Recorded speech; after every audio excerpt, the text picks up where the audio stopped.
السلام علیکم ورحمۃ اللہ وبرکاتہ۔ بسم اللہ الرحمن الرحیم۔ الحمد للہ رب العالمین، والصلاة والسلام علی رسولہ الامین وعلی آلہ وصحبہ اجمعین ومن تبعہم بإحسان الی یوم الدین۔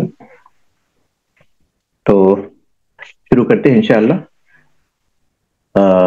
اس سبق کی کوئی ریڈنگ کر لیں، اس کے بعد انشاءاللہ اس کی میں کروں؟ ترجمانی اور شرح کی طرف جائیں گے۔ جی ٹھیک ہے، بارک اللہ فیک۔ بسم اللہ الرحمن الرحیم۔ باب قتال اہل البغی وهم الخارجون على الامام يريدون ازالته عن منصبه فعلى المسلمين معونة امامهم في دفعهم بأسهل ما يندفعون به، فإن آل إلى قتالهم أو تلفي مالهم فلا شيء على الدافع، وإذا قتل الدافع كان شهيدا ولا يتبع لهم مدبر ولا يجهز على جريح ولا يغنم لهم مال ولا تصبى لهم ذرية، ومن قتل منهم غسل وكفن وصلي عليه ولا ضمان على أحد الفريقين فيما أتلف حال الحرب من نفس أو مال، وما أخذ البغاة حال امتناعهم من زكاة أو جزية أو خراج لم يعود عليهم ولا على الدافع إليهم، ولا ينقض من حكم حاكمهم. جی شیخ، ولا ينقض من حكم حاكمهم إلا ما ينقض من حكم غيره. بسم اللہ الرحمن الرحیم۔ باب قتال اہل البغی، باغیوں سے جنگ کرنے کا باب۔ باغیوں سے جنگ کرنے کے بیان میں۔ وهم الخارجون علی الامام، باغیوں سے مراد وہ لوگ ہیں جو امام کے خلاف خروج کرتے ہیں۔ وهم الخارجون، اور اس سے مراد وہ لوگ جو خروج کرتے ہیں علی الامام، امام کے خلاف۔ یریدون ازالتہ عن منصبہ، جو اس کو اس کے منصب سے ہٹانا چاہتے ہیں۔ یریدون، وہ چاہتے ہیں، ازالتہ، اس کو ہٹانا، عن منصبہ، اس کے منصب سے، اس کے عہدے سے۔ فعلی المسلمین معونۃ امامہم، مسلمانوں پر واجب ہے اپنے امام کی مدد، فی دفعہم، ان باغیوں کو دور کرنے میں یا ان باغیوں کو ہٹانے میں، بأسہل، اس آسان ذریعے سے، ما یندفعون بہ، جس کے ذریعے وہ دور ہو جائیں، شکست ہو جائیں، شکست کھا جائیں۔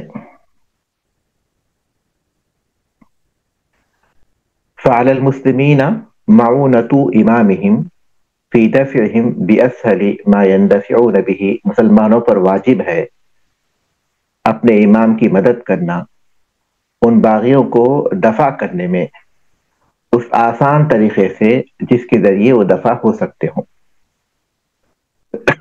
فإن آل إلی قتالہم او تلفی مالہم، اگر انجام ان سے جنگ کرنے یا ان کے مال کے تلف ہونے تک پہنچے، اگر انجام پہنچ جائے ان سے جنگ کرنے یا پھر ان کے مالوں کے تلف ہونے تک، لا شیء علی الدافع، تو دفع کرنے والوں پر یعنی امام اور اس کے ساتھیوں پر کوئی گناہ نہیں ہوگا یا کوئی حرج نہیں ہوگا۔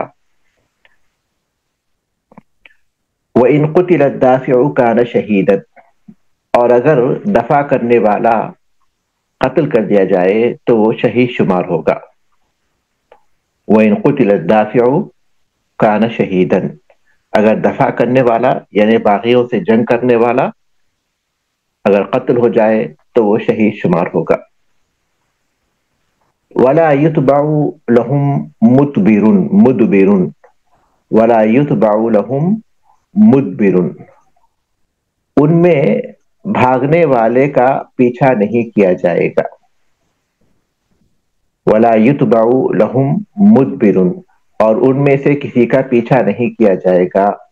مدبر جو پیٹ پھیر کر بھاگ رہا ہو. وَلَا يُجْهَزُ عَلَى جَرِيحٍ، اور کسی زخمی کو قتل نہیں کیا جائے گا، اور کسی زخمی کو قتل نہیں کیا جائے گا. وَلَا يُغْنَمُ لَهُم مَالٌ، اور ان کا مال غنیمت کے طور پر نہیں لیا جائے گا، اور ان کا مال غنیمت شمار نہیں ہوگا.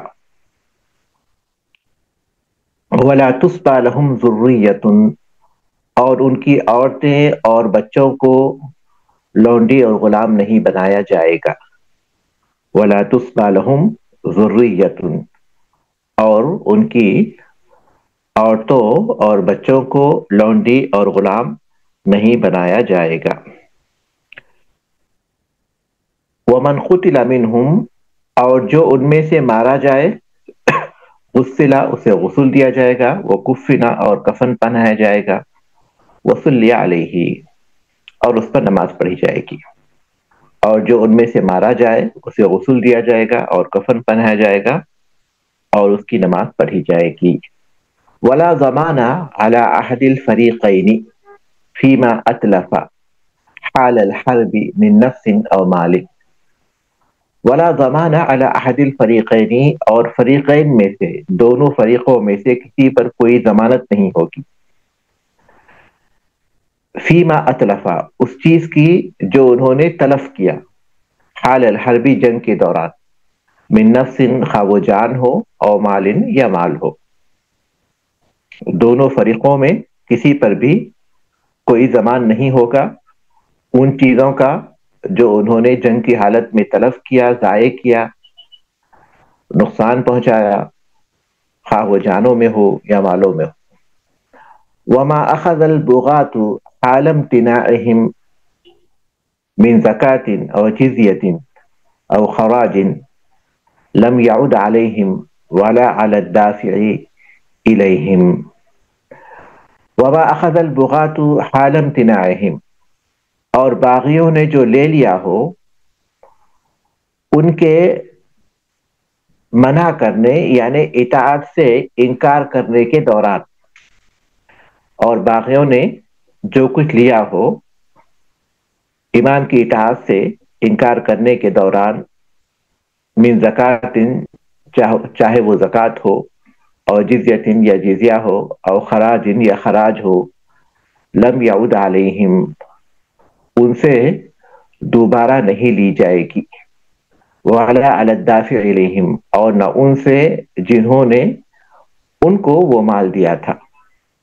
اور باغیوں نے بغاوت کے دوران یا پھر امام کی اطاعت سے انکار کے دوران جو زکوٰۃ کا مال یا جزیہ کا مال یا خراج کا مال لے لیا ہو وہ ان سے دوبارہ نہیں لیا جائے گا، اور نہ ہی ان سے لیا جائے گا جنہوں نے انہیں اپنا زکوٰۃ کا مال دیا تھا. ولا ينقض من حکم حاکمہم، اور ان کے قاضی کے، ان کے حاکم کے کسی حکم کو رد نہیں کیا جائے گا. الا ما ينقض من حکم غیرہ، سوائے ان فیصلوں کے جو ان کے علاوہ دوسرے حاکموں کے رد کیے جاتے ہیں، اور ان کے حاکم کے کسی فیصلے کو رد نہیں کیا جائے گا سوائے ان فیصلوں کے جو ان کے علاوہ دوسرے حاکموں کے بھی یعنی دوسرے قاضیوں کے بھی رد کیے جاتے ہیں. سبق آسان ہے، واضح ہے انشاءاللہ، کوئی نہیں کوئی خاص اس میں جو ہے سمجھنے کی بات تو نہیں ہوگی، خاص طور پر اس وقت جب کہ آپ حضرت علی رضی اللہ تعالیٰ عنہ کی خلافت کے احوال پڑھ چکے ہیں، اور خوارج کے ساتھ ان کی جو جنگیں ہوئی تھیں وہ بھی پڑھ چکے ہیں، اور پھر جو جمل اور صفین میں جو حالات پیش آئے تھے وہ بھی پڑھ چکے ہیں، تو انشاءاللہ سبق وہ اس پس منظر میں بڑی آسانی کے ساتھ آپ لوگ سمجھ جائیں گے۔ باب قتال اہل البغی، اہل بغی یعنی جو بغاوت کرتے ہیں ان سے جنگ کرنے کا باب۔ بغی کس کو کہتے ہیں؟ بغی کی جو اصل ہے اعتداء، یعنی حد سے تجاوز کرنا۔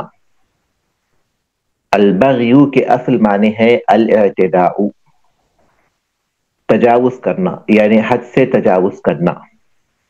جب کوئی شخص حد سے تجاوز کرتا ہے، کسی بھی کام میں افراط سے کام لیتا ہے، تو اس کو باغی کہتے ہیں۔ اور امام کے خلاف جو خروج کرتے ہیں ان پر باغی کا اطلاق اس لیے ہوتا ہے کہ وہ امام کی مخالفت میں حد سے تجاوز کرتے ہیں۔ یہ جو باب ہے اس کی بنیاد اللہ تبارک تعالیٰ کے اس فرمان پر ہے فَقَاتِلُوا الَّتِي تَبْغِي حَتَّى تَفِيءَ إِلَىٰ أَمْرِ اللَّهِ۔ اس جماعت سے، اس گروہ سے تم جنگ کرو جو بغاوت کر رہی ہو، یہاں تک کہ وہ اللہ تعالیٰ کے حکم کی طرف واپس آ جائے۔ اس میں اللہ تعالیٰ نے فرمایا کہ فَقَاتِلُوا الَّتِي تَبْغِي، اس سے جنگ کرو جو تم سے بغاوت کر رہی ہو، وہ اس سے جنگ کرو جو بغاوت کر رہی ہو۔ تو اسی سے مؤلف رحمۃ اللہ علیہ نے باب باندھا، باب قتال اہل البغی، بغاوت کرنے والوں سے جنگ کا باب، جنگ کا باب۔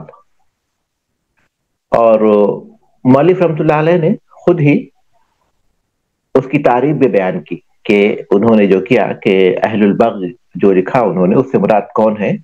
اس کے پہلے ہی جملے میں کہا وہم الخارجون علی الامام، وہ جو امام کے خلاف خروج کرتے ہیں، امام کے خلاف جو خروج کرتے ہیں ان کو یہاں اہل بغی کہا گیا۔ امام، مسلمانوں کا جو امام ہے وہ چاہے مسلمانوں کے اجماع سے منتخب ہوا ہو یا پھر اصحاب الشورا نے جو اہل حل و عقد ہیں، اہل حل و عقد ہیں، انہوں نے اسے منتخب کیا ہو، یا پھر یہ کہ وہ اقتدار پر قابض ہو گیا ہو اور لوگوں نے اس کی اطاعت کر لی ہو،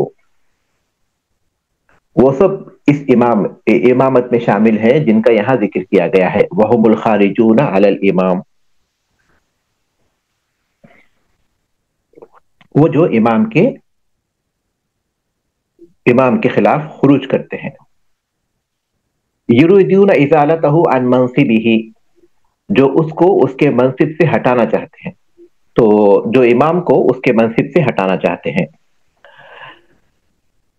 امام کو اس کے منصب سے ہٹانے کے لیے یہ جو جنگ کرتے ہیں، اس میں کچھ لوگ ایسے ہوتے ہیں جن کے پیش نظر کوئی مقصد نہیں ہوتا سوائے اس کے کہ اس کے خلاف جو ہے انہیں جنگ کرنا ہے، جو صرف ملک میں جو ہے کسی بغاوت کو بھڑکانا چاہتے ہیں، کیونکہ اس سلسلے میں دو صورتیں ہیں۔ وہ لوگ جو خروج کرتے ہیں اور ان کے پاس کوئی شبہ ہوتا ہے یا کسی تعویل کی بنیاد پر خروج کرتے ہیں، وہ لوگ جن کے پاس کوئی تعویل ہوتی ہے یا شبہ ہوتا ہے، جیسے ان کے پاس یہ تعویل ہے کہ امام اللہ تعالیٰ کے احکام کی اطاعت نہیں کرتا، فاسق ہے، یا پھر یہ کہ وہ اللہ تعالیٰ کے احکام کو نافذ نہیں کرتا، یا پھر یہ کہ وہ کافروں سے دوستی کرتا ہے. ایسی کوئی تعویل ہے، اس کی وجہ سے وہ لوگ امام سے ناراض ہوئے اور انہوں نے اس کے خلاف بغاوت کر دی. یہ پہلی صورت ہے، امام کے خلاف بغاوت کی. اسی کو یہاں الخارجون علی باغی اسی کو کہتے ہیں. باقی وہ جو بغیر کسی تعویل کے امام کے خلاف خروج کرتے ہیں، ان کے پاس کوئی تعویل نہیں ہوتی، تو محاربین ہیں. ان کا اوپر ہم ذکر پڑھ چکے ہیں، وہ جو ڈاکو کے حکم میں آتے ہیں، وہ لوگ جن کا خروج امام کے خلاف کسی دلیل کی بنیاد پر نہیں ہوتا، کسی تعویل کی بنیاد پر نہیں ہوتا، تو ان کا جو شمار ہے وہ محاربین میں ہوتا ہے. اور بغات میں ان کا شمار ہوتا ہے، جو باغی ہیں اس میں ان کا شمار ہوتا ہے جو کسی تعویل یا شبے کی وجہ سے امام کے خلاف خروج کرتے ہیں. اس کے لیے علماء نے کچھ شرطیں بتائی ہیں. پہلی شرط یہ ہے کہ وہ امام اور مسلمانوں کے خلاف خروج کریں. خروج کا مطلب یہ کہ ان کے خلاف جنگ کی تیاری کریں، خروج، ان کے خلاف بغاوت کریں. اور دوسری شرط یہ کہ ان کی تعداد ہو، یعنی ایک قابل ذکر تعداد میں وہ موجود ہوں. باقاعدہ ان کو کہا جائے کہ وہ لوگ ایک جماعت ہے. اور تیسری شرط یہ ہے کہ ان کے پاس قوت ہو، طاقت ہو کہ وہ لوگ مقابلہ کر سکیں، جنگ کر سکیں. اور چوتھی شرط یہ ہے کہ ان کے خروج کی وجہ کوئی تعویل ہو جو قابل برداشت ہو، جسے تعویل سائغ کہتے ہیں. یا پھر یہ کہ کوئی شبہ ہو، جیسا کہ میں نے کچھ مثال دی کہ ان کے پاس یہ شبے ہے کہ امام احکام کو نافذ نہیں کرتا وغیرہ وغیرہ، یا امام ظلم و ستم کرتا ہے.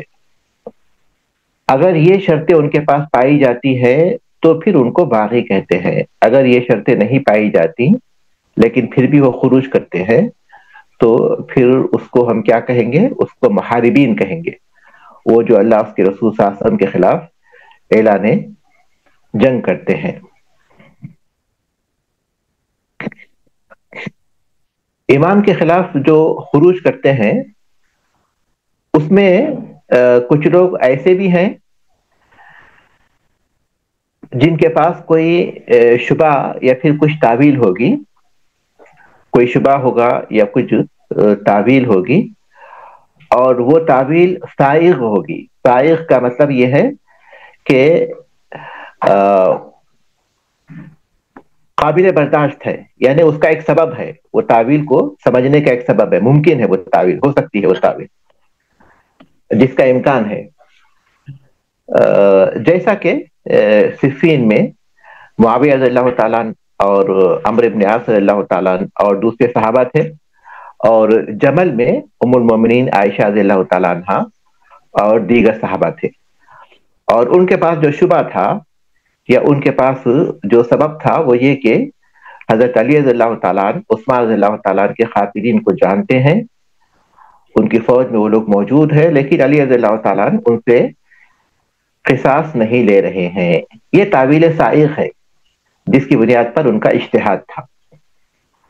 دوسرا وہ جو بغیر کسی سائغ تعویل کے امام کے خلاف خروج کرتے ہیں، یعنی کسی ایسی تعویل کے بغیر جس کی شریعت میں گنجائش ہو، یا پھر اس تعویل میں اس احتمال کو تسلیم کیا جا سکتا ہو کہ ہاں یہ ایک احتمال ہے اور یہ واقعی قابل غور احتمال ہے. اس کے بغیر وہ جو کہ امام کے خلاف خروج کرتے ہیں بغیر کسی تعویل سائغ کے، یعنی بغیر کسی شرعی امکان کے، شرعی احتمال کے.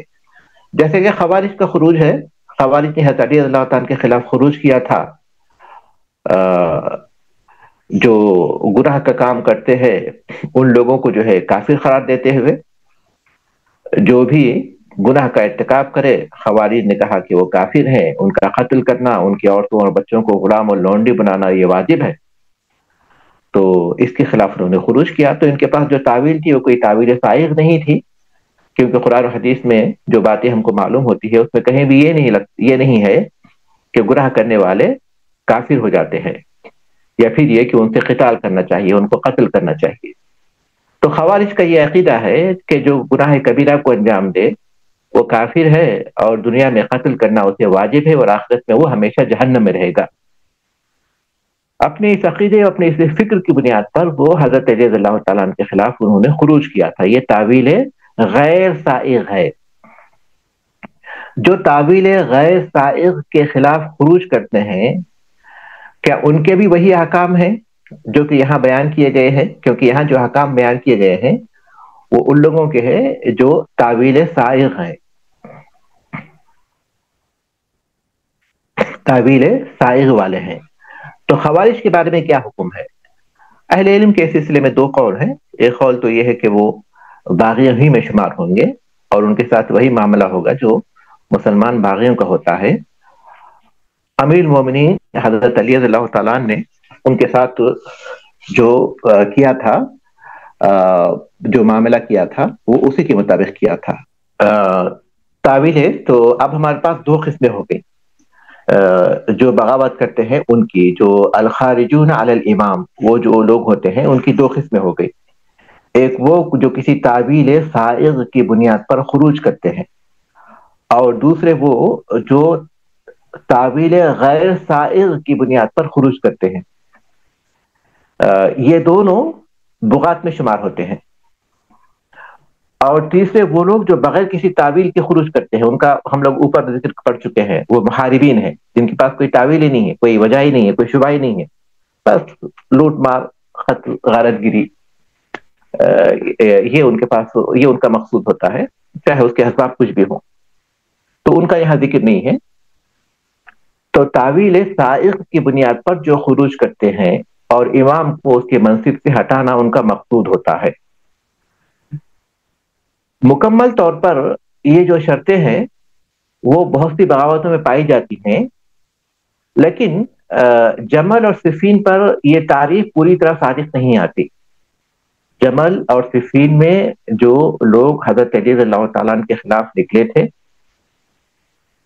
ان میں ان کے پاس تعویل سائغ تھی، یہ بات تو بالکل یقینی ہے، کیونکہ وہ لوگ بتا رہے تھے، اور یہی وجہ بھی تھی. تو عثمان بن عفان رضی اللہ تعالیٰ عنہ جن کو شہید کر دیا گیا، وہ حضرت علی رضی اللہ تعالیٰ کی فوج میں موجود ہیں، اور حضرت علی رضی اللہ تعالیٰ ان سے قصاص نہیں لے رہے ہیں. علی رضی اللہ تعالیٰ کے پاس اگرچہ کہ اس کے اسباب تھے، کیونکہ ملک میں ایسا کوئی امن قائم نہیں ہوا تھا کہ وہ اس کی تحقیق کر سکے، اور پھر ان کے ہاتھوں میں بہت بڑی قوت اور طاقت تھی، مجتمع تھے، وہ لوگ متحد تھے باغی، اور کوئی وہ ایک فرد نہیں تھا، ایک سے زائد تھے. ان سے قصاص لینے کے لیے ضروری تھا کہ سب سے پہلے مسلمانوں میں مکمل طور پر اتحاد قائم ہو، اس کے بعد باقاعدہ اس کی تحقیق کی جائے. ویسے حالات نہیں تھے، پورا من حالات کی ضرورت تھی، اور ایک استحکام ملک میں حالات مستقر ہو جائیں، یعنی امن و امان والے ہو جائیں، اسی وقت ان سے بدلہ لینا ممکن تھا. یہ حضرت علی رضی اللہ عنہ کے پاس اسباب تھے، لیکن ان کے پاس جو سبب تھا وہ تعویل سائغ میں آتا ہے. اور دوسری بات یہ کہ ان میں سے کسی کا بھی یہ مطالبہ نہیں تھا کہ حضرت علی رضی اللہ تعالیٰ عنہ کو خلافت سے ہٹایا جائے. نہ تو جمل والوں کا تھا، نہ تو صفین والوں کا تھا. ان کا مقصود قصاص تھا، یا ازالتی ہی عن منصبی ہی. یہ تعریف مکمل طور پر ان پر صادق نہیں آتی. اس لیے جب ہم صفین والوں کا اور پھر جمل والوں کا ذکر کریں گے تو اہل علم عام طور پر یہی کہتے ہیں کہ حضرت علی رضی اللہ عنہ حق پر تھے، یا پھر حق کے زیادہ قریب تھے. اس میں کوئی شبہ نہیں ہے. البتہ جو صفین اور پھر جمل والے ہیں، ان کے بارے میں اہل علم یہی کہتے ہیں کہ وہ ان کا اجتہاد تھا، اور بلا شبہ وہ اجتہاد ہمارے سامنے آتا ہے، واضح ہوتا ہے. اگر کسی کے دل میں کجی ہے، ٹیڑھ ہے، اور وہ غیر ضروری طور پر اپنے ایمان کو خراب کرنا چاہتا ہے، تو وہ طرح طرح کی باتیں کر سکتا ہے، خاص طور پر بہت سی تاریخی روایتوں کی بنیاد پر. لیکن ہم پوری صورتحال کو دیکھتے ہیں تو ہمارے سامنے آتا ہے کہ ان میں سے کسی کا بھی مطالبہ یہ نہیں تھا کہ حضرت علی رضی اللہ عنہ کو خلافت سے ہٹایا جائے. ان کا مطالبہ صرف یہی تھا کہ عثمان رضی اللہ عنہ کے قاتلین سے قصاص لیا جائے. یہی ان کا مطالبہ تھا. اور پھر دوسری بات یہ تھی کہ ان کے پاس تعویل سائغ بھی تھی اور پھر ان کا اجتہاد بھی تھا.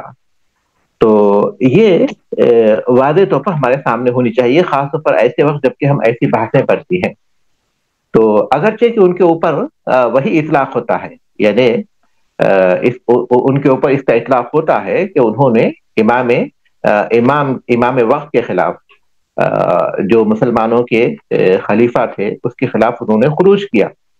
یہ بات تو ان پر صادق آتی ہے، لیکن دوسری باتوں میں آپ ہمیں احتیاط کرنے کی ضرورت ہے، کیونکہ تعویل سائغ کی بنیاد پر خروج کیا اور اپنے ایک مطالبے کی بنیاد پر خروج کیا، نہ کہ حضرت علی رضی اللہ عنہ کی خلافت کے خلاف انہوں نے خروج کیا. یہ باتیں اپنے ذہن میں رکھیے.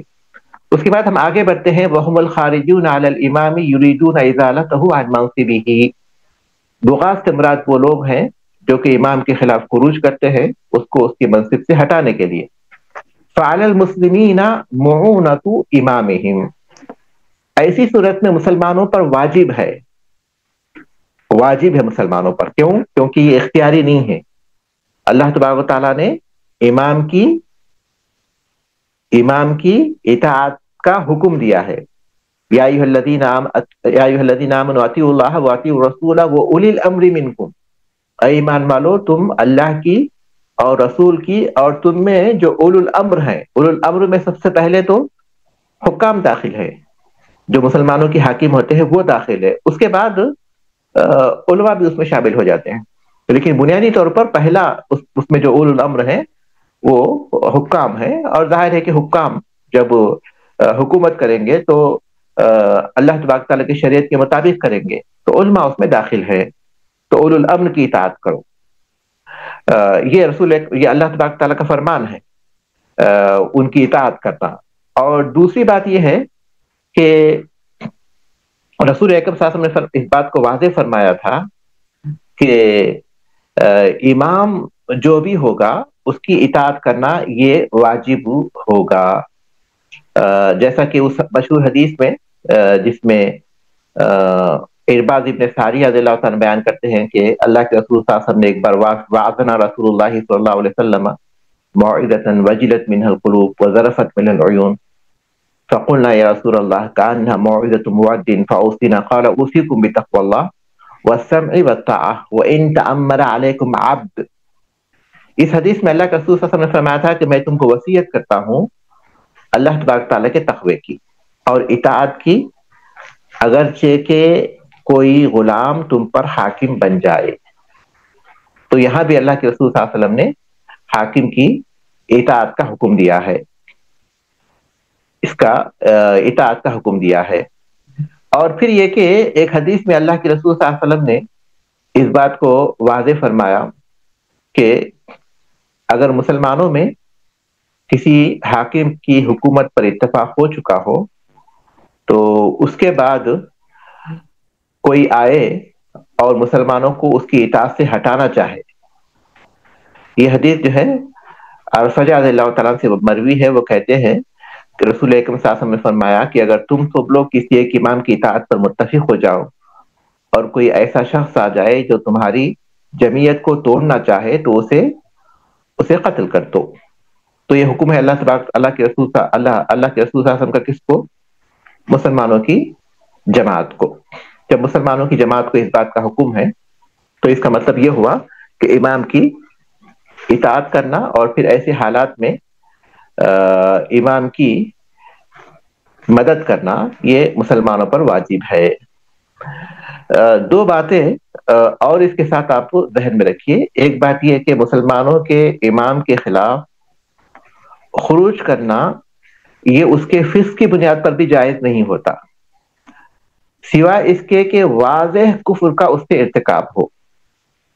واضح کفر کا اگر اس سے ارتکاب ہوتا ہے جس میں کسی قسم کا کوئی دوسرا احتمال نہیں ہوتا، بالکل واضح، تو ایسی صورت میں اس سے خروج کرنا یہ جائز ہے.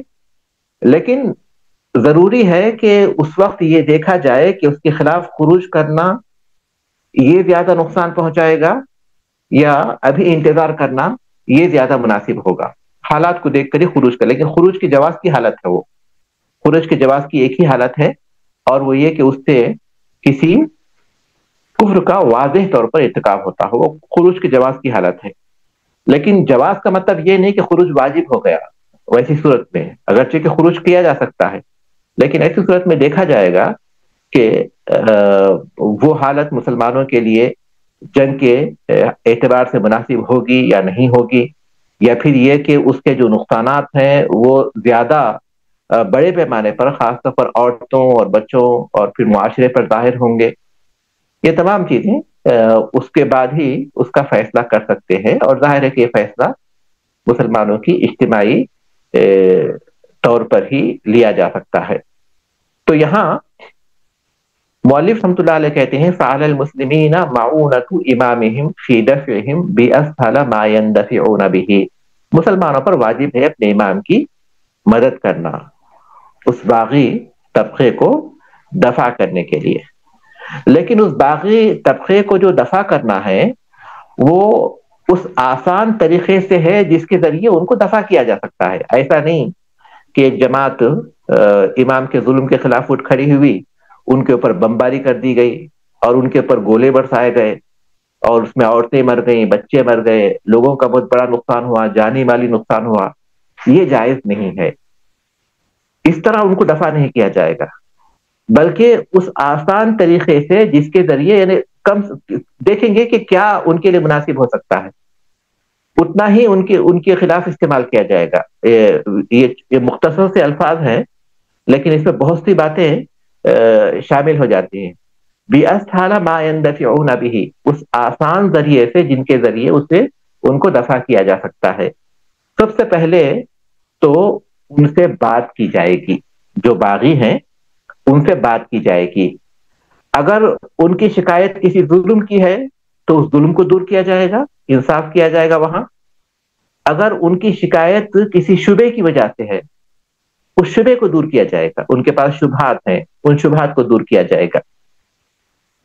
اس سے اگر وہ مان لیتے ہیں تو وہ اپنی جگہ ہوں گے، اور جو حکمران ہے وہ اپنی جگہ ہوں گے. لیکن اگر اس سے بھی نہیں مانتے اور پھر وہ ڈٹے ہوئے ہیں تو پھر ان کو واعظ کیا جائے گا، انہیں نصیحت کی جائے گی، انہیں سمجھایا جائے گا تاکہ وہ جو ہے لوٹ کر آئے. یہ دونوں کام حضرت علی رضی اللہ تعالیٰ نے بھی کیے تھے اپنے دور میں. عبداللہ ابن عباس رضی اللہ تعالیٰ جب خوارج کے پاس گئے تھے ان کو سمجھایا تھا، اور عمر بن عبدالعزیز رحمۃ اللہ علیہ نے بھی اپنے خلافت کے دور میں خوارج کو سمجھایا تھا، اور بہت سے خوارج نے توبہ بھی کر لی تھی. تو یہ مراحل ہوں گے. پہلے مرحلے میں ان کی شکایتوں کو دیکھا جائے گا، اس میں جو جائز ہے اسے دور کیا جائے گا. دوسرے مرحلے میں اگر وہ بھی کافی نہیں ہوتی تو انہیں نصیحت کی جائے گی. تیسرے مرحلے میں ان سے جنگ کی جائے گی، اور جنگ کے بعد جنگ کی صورتحال یہی ہوگی کہ ان کو کم سے کم نقصان کے ذریعے، جیسے ان کو جو ہے کم سے کم نقصان پہنچا کر ان کی بغاوت کو دور کیا جا سکتا ہو، اس ذریعے کو اختیار کریں گے. بمباری کر دینا تاکہ پورا کا پورا جو علاقہ ہے اس میں عورتیں ہیں، بچے ہیں، سب قتل ہو جائیں، یہ شریعت کے احکام کے خلاف ہے. دیکھا جائے گا اگر ان کے لیے جو ہے صرف تلوار کافی ہے تو تلوار ہے، ان کے لیے صرف بندوق کافی ہے تو صرف بندوق ہے، جو بھی ذریعہ ہو سکتا ہے. لیکن جو باغی ہیں انہی کے خلاف کارروائی کی جائے گی. فَإِنْ آلَ إِلَىٰ قِتَالِهِمْ، آلہ کے معنی لوٹنا، اگر نتیجہ ہونا، یعنی اگر معاملہ ان کے قتال، ان سے جنگ کرنے تک پہنچ جائے، ان کو سمجھایا گیا، ان کے شبہات کو دور کرنے کی کوشش کی گئی، ان کو نصیحت کی گئی، لیکن کوئی بھی ذریعہ یا کوئی بھی وسیلہ کام نہیں آیا، اور معاملہ پہنچ گیا ان سے جنگ کرنے پر، وہ لوگ ڈٹے ہوئے جنگ کرنے پر. اور تلف اموالہم، اور پھر جنگ کرنے میں ظاہر ہے کہ اب ان کا مال بھی ضائع ہوگا جنگ کرنے کی صورت میں. فلا شیء علی الدافع، تو دفع کرنے والے پر یعنی امام اور اس کے ساتھیوں پر کوئی گناہ نہیں ہوگا. ایک مسلمان کو قتل کیا جا رہا ہے وہاں، ان کے مالوں کو ضائع کیا جا رہا ہے، تو ظاہر ہے کہ یہ سوال پیدا ہو سکتا ہے کہ ہم کیسے کریں یہ کام.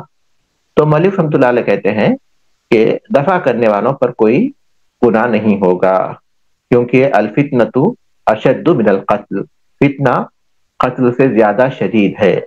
وہاں فتنے سے مراد شرک ہے اکثر اہل علم کے نزدیک، لیکن لفظ کے اعتبار سے معاشرے میں جو فساد ہے اس پر بھی اس کا اطلاق ہوتا ہے. تو ظاہر ہے کہ معاشرے میں اگر ایک ایسے طبقے کو چھوڑ دیا جائے جو حاکم کے خلاف بغاوت کر رہا ہے، تو پھر ملک میں فساد پیدا ہوگا، اور اس کے جو نقصانات ہوں گے وہ ان کو قتل کرنے سے زیادہ بڑے نقصانات ہوں گے. تو اس وجہ سے اس صورت میں انہیں قتل کرنے میں کوئی گناہ نہیں ہوگا.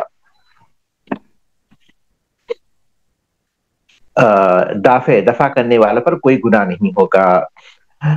یہاں دیکھیے مولوی رحمۃ اللہ علیہ فَإِن قُتِلَ الدَّافِعُ كَانَ شَهِيدًا، اگر دفع کرنے والا قتل کر دیا جائے تو وہ شہید ہوگا. اب وہ جو خروج کیے ہیں کیا وہ بھی شہید ہوں گے؟ تو ظاہر ہے کہ اس کا تعلق ان کی نیت سے. مولوی رحمۃ اللہ علیہ وہاں خاموش ہے. مولوی رحمۃ اللہ علیہ کی عبارت اگر ہم اس کا مفہوم مخالف لیتے ہیں تو ان کا اعتبار شہید کا نہیں ہوگا، لیکن ظاہر ہے کہ وہ ان کی نیت کے مطابق ہوگا. اس لیے حضرت علی رضی اللہ تعالیٰ نے صفین کے اپنے دونوں طرف کے جو لوگ ہیں ان کو شہید ہی قرار دیا، کیونکہ ان کے پاس ایک تعویل سائغ تھی، ان کا اجتہاد تھا، اور ان کا خروج جو ہے امام کے خلاف امام کو دور کرنے کے لیے نہیں تھا، امام کو ہٹانے کے لیے نہیں تھا، بلکہ ایک مطالبے کی وجہ سے تھا. وَلَا يُتْبَعُ لَهُمْ مُدْبِرٌ، اور ان کے کسی بھاگنے والے کا پیچھا کرتے ہوئے اسے قتل نہیں کیا جائے گا. یا مفہوم یہاں وہی ہے، یعنی یہ مفہوم نہیں، یہ مفہوم تو اس میں شامل ہے کہ ان میں سے جو بھاگ رہا ہو اس کا پیچھا نہیں کیا جائے گا. یعنی کس لیے نہیں کیا جائے گا؟ اسے قتل کرنے کی نیت سے، اسے قتل کرنے کی نیت سے اس کا پیچھا. کوئی بھاگ رہا ہے، اہل بغاوت سے جو ہے جنگ شروع ہو گئی، اس کے بعد جو ہے ان کو شکست ہو گئی. اب ان میں سے کوئی بھاگ رہا ہے تو اب جو مسلمان ہیں حاکم کے ساتھ آئے ہیں وہ اس کا پیچھا کرے اور اس کو پکڑ کر قتل کر دے، جائز نہیں ہے. وَلَا يُتْبَعُ لَهُمْ مُدْبِرٌ، اور ان کے بھاگنے والوں کو پیچھا کر کے اسے قتل نہیں کیا جائے گا. وَلَا يُجْهَزُ عَلَى جَرِيحٍ، اور اس میں کسی بیمار کو، کسی زخمی کو قتل نہیں کیا جائے گا. کوئی زخمی حالت میں مل گیا، حرکت نہیں کر سک رہا ہے، تو اسے قتل کر دیں، یہ جائز نہیں ہے، بلکہ اس کا علاج کیا جائے گا. وَلَا يُغْنَمُ لَهُمْ مَالٌ، اور ان کا مال غنیمت شمار نہیں ہوگا. ان کا جو بھی مال ان کے ساتھ ہوگا، ان کے پاس روپیے ہوں گے، پیسے ہوں گے، سونا ہو، چاندی ہو، یا پھر دوسرا ساز و سامان ہو، وہ غنیمت شمار نہیں ہوگا، بلکہ ان کا مال ان کو ہی دیا جائے گا. وَلَا تُسْبَى لَهُمْ ذُرِّيَّةٌ، اور ان کی عورتوں اور بچوں کو لونڈی اور غلام نہیں بنایا جائے گا. وہ مسلمان ہے، وہ کافر نہیں ہے، کفر کا ان سے سرزد نہیں ہوا ہے، وہ اہل بغاوت ہے، اس لیے ان کی عورتوں اور بچوں کو لونڈی اور غلام نہیں بنایا جائے گا. وَمَنْ قُتِلَ مِنْهُمْ، اور جو ان میں سے قتل کیے جائیں، غُسِلَ وَكُفِّنَ، تو اسے غسل دیا جائے گا اور اسے کفن پہنایا جائے گا. وَصُلِّ عَلَيْهِ، اور اس کی باقاعدہ نماز جنازہ بھی پڑھی جائے گی. علی بن طالب رضی اللہ تعالیٰ نے جمل کے موقع پر اعلان کیا تھا، أَلَا لَا يُتْبَعُ مُدْبِرٌ،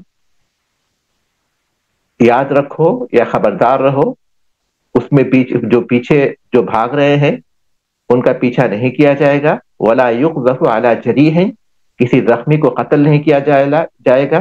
وَلَا يُقْتَلُ أَسِيرٌ، کسی قیدی کو قتل نہیں کیا جائے گا. وَمَنْ أَغْلَقَ بَابَهُ فَهُوَ آمِنٌ، اور جو اپنا دروازہ بند کر دے وہ امن میں ہوگا. وَمَنْ أَلْقَى السِّلَاحَ فَهُوَ آمِنٌ، اور جو اپنے ہتھیار ڈال دے وہ امن میں ہوگا.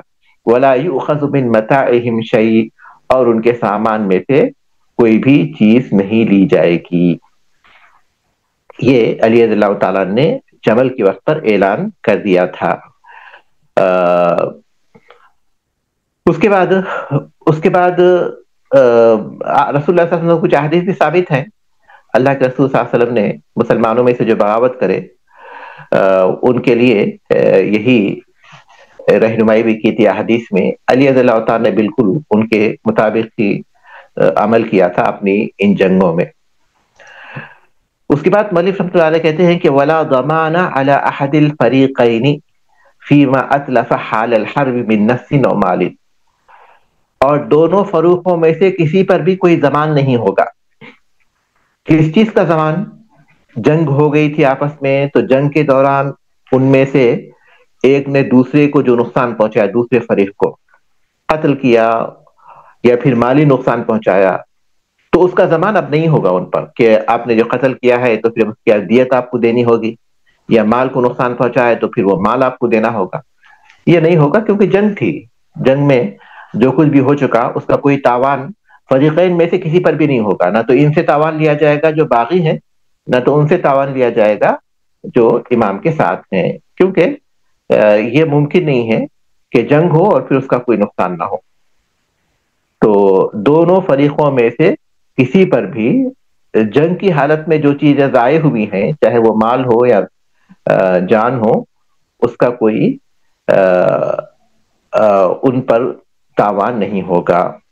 وما اخذ البغاة حال امتناعهم، اور امام کی اطاعت سے انکار کے دوران باغیوں نے جو کچھ بھی لے لیا ہو، من زکات، خواہ وہ زکات ہو، اور جزیت یا جزیہ ہو، اور خراج یا خراج ہو، لم یعود علیہم، ان سے واپس نہیں لیا جائے گا۔ اب ظاہر ہے کہ اہل بغات جب جمع ہو گئے، ان کی قوت بن گئی، تو انہوں نے سمجھیے کہ مسلمانوں کے کسی حصے پر، مسلمانوں کی مملکت کے کسی شہر پر قبضہ کر لیا، اور قبضے کے دوران انہوں نے باقاعدہ اپنی حکومت قائم کر لی۔ امام سے باغی ہو گئے مسلمانوں کے حکمران سے، اور اپنی حکومت انہوں نے اس شہر پر قائم کر لی، اور پھر اس دوران وہاں کے اس شہر کے مسلمانوں نے جو زکوٰۃ دی اسے بھی انہوں نے لیا، کیونکہ اب ظاہر ہے کہ وہ حاکم ہے وہاں کے اس شہر کے۔ زکوٰۃ بھی وصول کیا، جزیہ بھی وصول کیا غیر مسلموں سے، جو سالانہ ٹیکس ان کی حالت کے مطابق ان پر لگایا جاتا ہے، اور خراج، یا ان کی زمینوں پر جو ٹیکس لیا جاتا ہے، زرعی زمینیں جو غیر مسلموں کو دی جاتی ہیں اور اس پر جو ٹیکس لیا جاتا ہے وہ بھی یہ لوگ وصول کر لے۔ حاکم بن گئے اور انہوں نے اپنے اس شہر کے لوگوں سے جس پر انہوں نے قبضہ کر لیا تھا، زکوٰۃ، جزیہ اور خراج وصول کر لیا تھا، تو اس کے بعد اب ان کی بغاوت ختم ہو گئی۔ تو یہ جو انہوں نے وصول کیا تھا ان سے دینے کا مطالبہ نہیں کیا جائے گا کہ تم نے جو کچھ بھی اب تک زکوٰۃ اور جزیہ اور خراج لیا ہے اسے واپس کر دو، یہ مطالبہ ان سے نہیں کیا جائے گا۔ لم یعود علیہم، ان سے اس کا مطالبہ نہیں کیا جائے گا، ان سے وہ چیز نہیں لی جائے گی جو اب تک انہوں نے لے لیا تھا زکوٰۃ کے طور پر، جزیے کے طور پر، خراج کے طور پر، واپس کرنے کا ان سے مطالبہ نہیں کیا جائے گا۔ ولا علی الدافع الیہم، اور نہ ان سے مطالبہ کیا جائے گا جنہوں نے ان کو دیا تھا، یعنی اس شہر کے جو لوگ ہیں جنہوں نے اپنی زکوٰۃ کا مال یا جزیے کا مال، خراج کا مال ان لوگوں کو دیا تھا، تو ان لوگوں سے یہ نہیں کہا جائے گا، لوگوں سے یہ نہیں کہا جائے گا کہ تم نے جو زکوٰۃ دی تھی وہ ان لوگوں کو دی تھی، مسلمان حکمران کو نہیں دی، لہذا تمہیں پھر سے زکوٰۃ نکالنا ہوگا، پھر سے جزیہ دینا ہوگا، یا پھر بھی خراج دینا ہوگا۔ یہ مطالبہ ان سے نہیں کیا جائے گا، کیونکہ انہوں نے اپنے فرض کو ادا کر دیا، تو پھر دوبارہ ان سے اس کا مطالبہ نہیں کیا جائے گا، کیونکہ یہ ساری چیزیں شبہ کی بنیاد پر ہوئی ہیں، تو اس لیے اس میں کوئی بھی چیز نہ تو ان سے لی جائے گی، نہ ان سے اس کا مطالبہ ہوگا، اور نہ ہی ان سے اس کا مطالبہ ہوگا۔ وَلَا يُنْقَضُ مِنْ حُكْمِ حَاكِمِهِمْ، اور ان کے قاضی کے کسی حکم کو رد نہیں کیا جائے گا۔ انہوں نے ایک شہر پر قبضہ کیا تو باقاعدہ اپنی حکومت کے تحت انہوں نے جج بھی مقرر کر دیا، قاضی بھی مقرر کر دیا۔ قاضی مقرر ہے تو لوگ ان کے پاس جاتے تھے فیصلوں کے لیے، انہوں نے فیصلے کیے، تو اب ان کے فیصلوں کو برقرار رکھا جائے گا۔ جیسے ہی ان کے شہر پر قبضہ ہو گیا، ان کی بغاوت کو ختم کر دیا گیا، تو انہوں نے جتنے بھی فیصلے کیے تھے ان تمام فیصلوں کو رد کیا جائے اور پھر سے نئے سرے سے فیصلے کیے جائیں، ایسا نہیں ہوگا، ان کے فیصلوں کو رد نہیں کیا جائے گا، سوائے ان فیصلوں کے جو جن کی بنیاد پر دوسرے قاضیوں کے فیصلے رد کیے جاتے ہیں اگر وہ کتاب کے خلاف ہیں، سنت کے خلاف ہیں، اجماع امت کے خلاف ہیں، تو ظاہر ہے کہ قاضی کے فیصلے کا اعتبار نہیں ہوگا۔ اب یہ قاضی چاہے مسلم مملکت میں ہو یا پھر باغیوں کے شہر میں ہو، تو اس بنیاد پر تو ان کے فیصلے رد کیے جاتے ہیں، تو وہ تو اس بنیاد پر رد کیے جائیں گے جیسے جن بنیادوں پر دوسرے قاضیوں کے فیصلے رد کیے جاتے ہیں، ان بنیادوں پر ان کے فیصلے بھی رد کیے جائیں گے، ورنہ عام حالات میں ان کے جو فیصلے ہیں وہ رد نہیں کیے جائیں گے۔ جی، یہاں ہمارا سبق ختم ہوتا ہے۔ آپ میں سے کسی کے پاس کوئی سوال ہو آج کے سبق سے متعلق تو کر سکتے ہیں انشاءاللہ۔ جی شیخ صاحب، آج کے دور میں کوئی خوارج کی مثال؟ آج کے دور میں قریب میں جو تنظیم الدولہ بن کر گزری تھی، اکثر لوگوں نے ان پر خوارج ہی کا اطلاق کیا، تو ان کی ایک مثال وہ ہے خوارج کی۔ آپ اپنے اس تعریف کو اپنے ذہن میں رکھیں گے تو آپ کو سمجھنا آسان ہو جائے گا۔ وہ جو باقاعدہ ایک جماعت ہوتی ہے اور اپنے کسی شبے کی بنیاد پر وہ حاکم کے خلاف خروج کر کر اپنی حکومت قائم کر لیتی ہے مسلم مملکت میں، تو تنظیم الدولہ پر یہ جو شرطیں ہیں وہ پوری اترتی تھی۔ تنظیم الدولہ پر یہ شرطیں جو ہے پوری اترتی تھیں، انہوں نے اسی طرح کا انداز اپنایا، مسلمانوں کو قتل کرنے کے خوارج کے اصول پر وہ لوگ چلے تھے۔ جی شیخ، ولا یتبع لهم مدبرن، شیخ اس میں تو یہ حدیث سے ایسے لگتا ہے کہ ٹکرار نہیں رہی بات کہ شیخ اگر وہ بھاگ جاتا ہے اور کہ وہ مطلب زیادہ بڑا فتنہ کر سکتا ہے؟ نہیں کر سکتا، کیونکہ وہ بھاگنے والا فرد ہے، جماعت نہیں ہے، کیونکہ ان پر تعریف میں آپ نے دیکھا ہوگا کہ اسی وقت ان کو اہل بغاوت کہیں گے جبکہ باقاعدہ وہ ایک جماعت کی صورت میں ہو۔ لیکن شیخ یہ لوگ جماعت بھی تو بنا لیتے ہیں، جس طرح عبداللہ بن سبا۔ ہاں، دو صورتیں ہیں، ایک یہ کہ بھاگنے والے کو پکڑنا تاکہ اسے گرفتار کرے تو وہ منع نہیں ہے، اور یہاں جو بات بتائی گئی ہے وہ یہ کہ بھاگنے والے کو پکڑ کر قتل کرنا، جی وہ مراد ہے، یہاں وہ منع ہے۔ تو اگر واقعی ان کی کسی جماعت بنانے کا خطرہ ہے تو بھاگنے والے کو پکڑ کر اسے قید میں رکھا جا سکتا ہے جب تک کہ وہ توبہ نہیں کرتا، لیکن قتل نہیں کیا جائے گا۔ یہاں جو مراد ہے وہ اسے قتل کرنا ہے۔ تو شیخ جو حدیث میں آتا ہے کہ جو باغی جماعت ہوگی یا باغی جو ہوگا، تو اللہ کے نبی نے کہا کہ حکمران کے خلاف اگر وہ خروج کرے گا تو اس کو قتل کر دیا جائے، تو شیخ یہاں وہ مراد نہیں ہوگا جو ابھی پہلے شروع میں آپ نے حدیث بتائی تھی؟ وہ جو حدیث ہے اس کا تعلق کسی فرد پر ہے، اس کا تعلق ایک فرد پر ہے، افراد پر ہے وہ، اور یہ جو باب ہے اس کا تعلق باقاعدہ ایک جماعت سے ہے۔ اچھا، صحیح۔ جس میں بہت سے لوگ شامل ہیں۔ ایک تو یہ کہ شیخ جس طرح اگر کوئی شخص حکمران بن جاتا ہے اور اس کو اس چیز کا خدشہ ہے کہ فلاں اور فلاں شخص جیسا کسی کا بھائی ہے یا کوئی، اس کی بھی بہت زیادہ ہولڈ ہے حکومت کے لوگوں میں، یا فوج کا کچھ حصہ ایسا ہے جو اس کے ساتھ ہے اور وہ کل کو بغاوت کر سکتا ہے، تو کیا اس خدشے کی بنا پہ بھی جو ہے وہ حکمران کسی ایسے شخص کو قتل کروا سکتا ہے پہلے سے؟ ایک تو یہ، دوسرا یہ کہ اگر کوئی حکومت سازشوں کے ذریعے یا ملی بھگت کے ذریعے جو ہے کسی ملک کی حکومت لے لیتی ہے، کچھ لوگ ہیں، وہ کوئی پارٹی ہو گئی یا کوئی بھی، اور اس کے بعد جو لوگ، کیونکہ اور ان کی اتباع کے لیے لوگ تیار نہیں ہیں، یعنی وہ خود تو بن گئے حکمران لیکن قوم ان کے ساتھ نہیں ہے، اس صورت میں اگر قوم اٹھتی ہے بغاوت کہا جائے گا اسے، ایک تو یہ، اور دوسرا یہ کہ اگر وہ اٹھتے ہیں اور ان کو زبردستی، جس آپ نے کہا بوم کر کے یا کچھ بھی کر کے، بہت ہی شدید قسم کے ظلم کر کے ان کو خاموش تو کرا دیا جائے لیکن ابھی بھی قوم ان کے ساتھ نہ ہو اور وہ اٹھیں، تو کیا ان کو خارجیوں کا نام دیا جائے، یا ان کو اٹھنا چاہیے یا نہیں اٹھنا چاہیے؟ یعنی یہ جدوجہد کرتے رہنا چاہیے یا نہیں، جبکہ ظلم کا سلسلہ بھی اسی طرح چلتا رہے؟